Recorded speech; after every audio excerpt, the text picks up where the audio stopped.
এক ওয়াক্ত নামাজ ছুটে গেলে কি হয় জানেন? হয়তো আমরা ভাবি এক ওয়াক্তই তো, পরে পড়ে নেব। কিন্তু মনে রাখবেন, একজন মুমিনের জীবনে এক ওয়াক্ত নামাজও অত্যন্ত গুরুত্বপূর্ণ।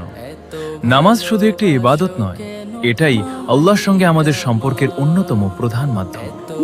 ভিডিওতে একটি লাইক দিন এবং মুসাফির ডায়েরি চ্যানেলটি সাবস্ক্রাইব করুন, কারণ এই ছোট্ট বার্তাটি হয়তো আপনার বা আপনার প্রিয় কোনো মানুষের নামাজের প্রতি দৃষ্টিভঙ্গি বদলে দিতে পারে। রাসূলুল্লাহ সাল্লাল্লাহু আলাইহি ওয়াসাল্লাম নামাজের ব্যাপারে কঠোরভাবে সতর্ক করেছেন। সহিহ হাদিসে নামাজ ত্যাগের ব্যাপারে কঠিন সতর্কবাণী এসেছে। তাই ইচ্ছাকৃতভাবে একটি ওয়াক্ত নামাজও অবহেলা করা কোনো ছোট বিষয় নয়। আমরা দুনিয়ার কাজের জন্য ঘন্টার পর ঘন্টা সময় বের করি, অথচ যিনি আমাদের জীবন দিয়েছেন, রিজিক দিয়েছেন, অসংখ্য নিয়ামত দিয়েছেন, তার জন্য কয়েক মিনিট সময় দিতে কি আমাদের এত কষ্ট হওয়া উচিত? মক্কা মদিনায় যখন হাজারো মানুষ একসঙ্গে আল্লাহর সামনে দাঁড়িয়ে সিজদায় লুটিয়ে পড়েন, তখন মনে হয় এই সিজদাটাই তো আমাদের আসল পরিচয়।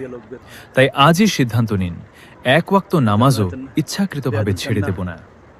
নামাজের সময় হলে সবকিছু থামিয়ে উজু করুন, আজান শুনলে সারা দিন, আর আল্লাহর কাছে দোয়া করুন, হে আল্লাহ, আমাকে নামাজ কায়েমকারী বানিয়ে দিন এবং শেষ নিঃশ্বাস পর্যন্ত নামাজের ওপর অটল রাখুন। আর ছোট্ট একটি আমল করুন, প্রতিটি নামাজের জন্য মোবাইলে অ্যালার্ম সেট করে রাখুন। অ্যালার্ম বাজলেই মনে রাখবেন, কাজ নয়, আগে নামাজ। আল্লাহ আমাদের সবাইকে 5 ওয়াক্ত নামাজ সময় মতো আদায় করার তৌফিক দান করুন। আমিন।